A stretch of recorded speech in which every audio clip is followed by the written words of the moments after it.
What's up? Trevor Bachmeyer, Smashwerx.com, bringing you all the good stuff for free, real hacks, real results. Today I'm going to be talking about the snapping, popping, clicking, grinding, pinching, burning, aching. I can't get my hand above my head or behind my back kind of shoulder pain. So if you've got any kind of shoulder issues whatsoever, you're going to want to watch this video. The premise behind how these ball and socket joints work is that they have what's called joint centralization. So in this case, with the arm, the head of the humerus looks like this, right? It's got a big ball on the end of it, has a little bit of a bend in the top. It looks like that, at least the way the bone kind of comes out. Sits in something called the glenoid fossa. The glenoid fossa is the dip coming off of the scapula that the shoulder itself, that the humerus itself sits in. And then you have this cartilaginous ring that runs around the side called the glenoid labrum. That is designed to deepen the socket. It's also an anchor point for some of the rotator cuff muscles. So we want to make sure that this entire joint remains in that centralized position. When you have a snapping, popping, aching joint in your shoulder, or you have a difficult time getting your arm above your head, 99.9% of the time, it's because the joint's losing centralization and it's binding up somewhere. Well, today I put together 4 steps that you can do that are going to basically address all the various problems that come into play when your shoulder hurts, pinches, aches, burns, jams, pops, snaps, cracks, all that stuff, because it's doing all of that because it's not working properly. Imagine that this is your humerus, this is your spine. So this would be me standing like this.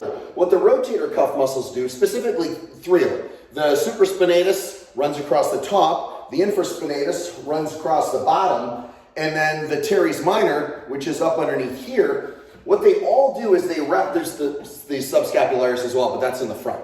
So that actually does the opposite of what these 3 do.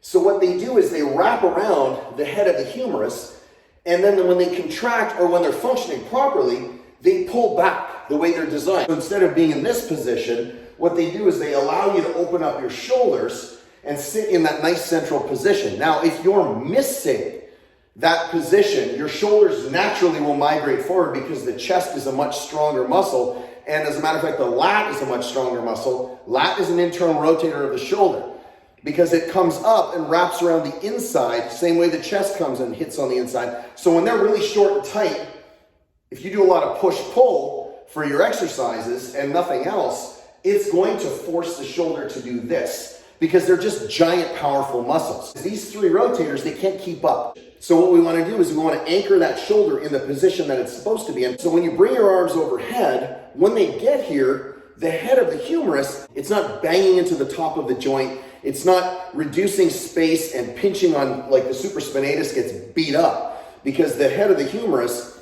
rises up instead of sits in that nice central position. So when you raise your arm, if this is the head of the humerus, when you raise your arm, it bangs into the top and it starts to saw away on that supraspinatus. Next thing you know, you have a shoulder impingement, or you have a torn rotator cuff, which is just one muscle usually, and that's usually the one.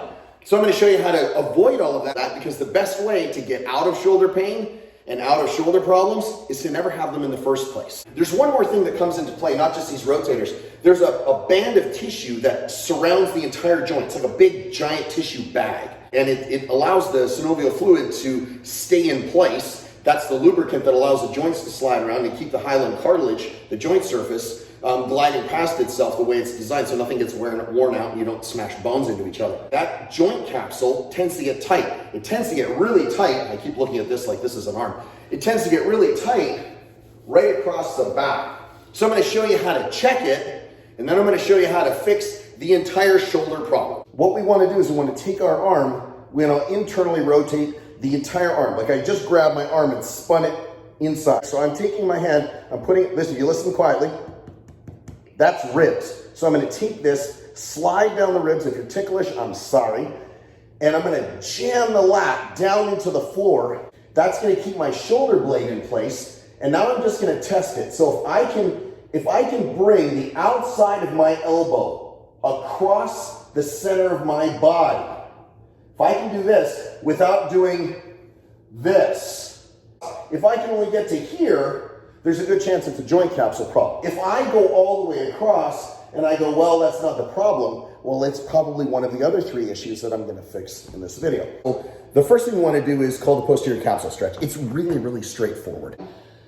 I am pinning my shoulder blade to the ground right now. I'm gonna take my hand, I'm gonna hook around, and I'm just gonna grab it. And then I'm just gonna turn like this. What I don't wanna do is raise myself up off the ground. You just wanna take your hand and bring it as close to the floor as possible. Hang out, 2 minutes. That's number 1.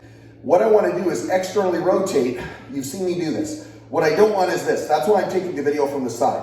I don't want this, and I don't want this kind of position.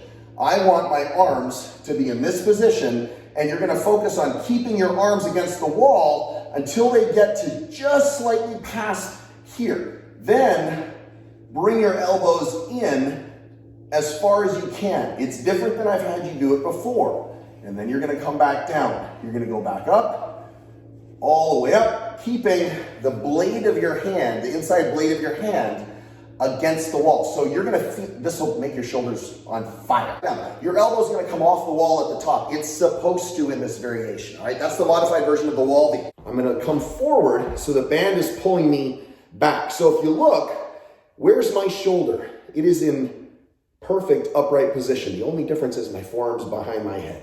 That's it. My shoulder is where it's supposed to be. You're gonna feel this lat because the lats are always so tight. You're gonna turn just a little bit. You're gonna turn and you're really gonna bring this over. So I'm actually leaning, stretching all of this tissue along this side. And I'm gonna let the band pull my shoulder open. Now when you start to feel this relax a little bit, I want you to take this elbow and I want you to bring it towards the floor about 10, 15 degrees. So you're gonna bring it forward. You're gonna feel your lat fire. Hold, hold, hold, hold, hold. And then bend a little more. Hold, hold, hold, hold, hold. Bend a little more. So this is just an Otoland mini band, 10-pound resistance. It goes at the wrist because I want you to work on external rotation, and I'll show you what I mean. So elbows past the box. This is the chest press through, right? You've seen this one before with a dumbbell grabbing the back of your head. I just did this one in another video. So we're gonna externally rotate. So I'm forcing the band apart. While I'm forcing it apart, oh, that's miserable. This one's so much more difficult. I'm gonna try and push my chest into the ground. That's ugly. All of this stuff I just gave you, it's only 4 exercises. It's only 4 drills. Super easy to do, 3 times a week. No more snapping, popping, pinching, aching, burning, tight, can't move, hurt, wake me when I sleep shoulders, ever. It's a Christmas bonus. We're gonna stand. I'm gonna show you how to set your shoulder. I've shown you this before, but if you haven't seen it, watch the magic. Hand on your hip. So, hand on your hip, like that. I'm gonna take my elbow, I'm gonna rest it against the rig. I'm gonna stand nice and tall. I'm gonna let the shoulder come forward, right? So the shoulder's coming forward. I'm just gonna push back with the elbow, then listen. That sound was my shoulder. You've just set your shoulder. Now, congratulations, you know how to do everything. Listen, I'm Trev, Smashwerx. If you like this video, like it, follow it, share it with someone you care about that has shoulder pain. Don't keep this stuff to yourself, it's free. By the way, go to my YouTube channel. Everything's there. I'll check you guys out later. Peace out.